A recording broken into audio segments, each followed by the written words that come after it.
Howdy friends, time for a quick fact check, a claim made by Dr. Gabrielle Lyon that a few of you have sent me. One of the things I want to get into is this whole idea of protein. Somehow we've gotten off track when it comes to understanding protein in this country. Before I came on here, I pulled up a couple stats for you because I know you love stats. And I want to say that when we talk about aging, we have to think about what actually kills people. And for 65 years and older, the leading cause of death is a fall. And that really directly relates to skeletal muscle.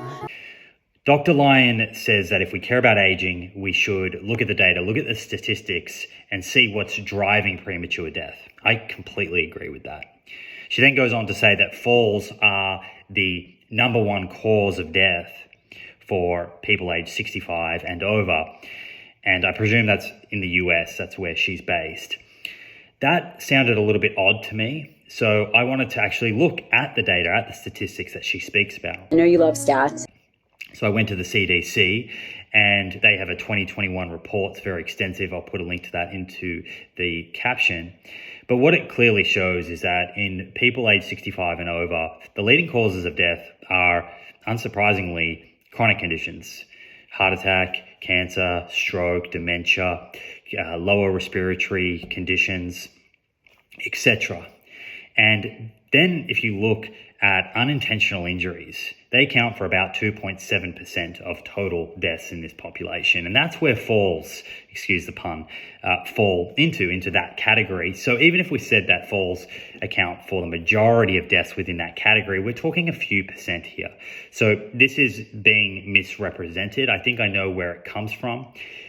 There is some information on the CDC website that does say within the unintentional injury category, falls is responsible for the majority of deaths. It's the number one cause of deaths within that category that only makes up 2.7% of total deaths. I don't think this is purposeful. I like to give people the benefit of the doubt, but it is a good example.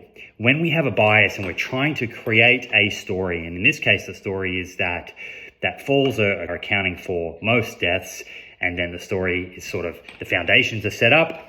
And from there, it goes on in this podcast with Mark Hyman to suggest that this is mostly due to sarcopenia, and the solution is to eat more protein, particularly animal protein.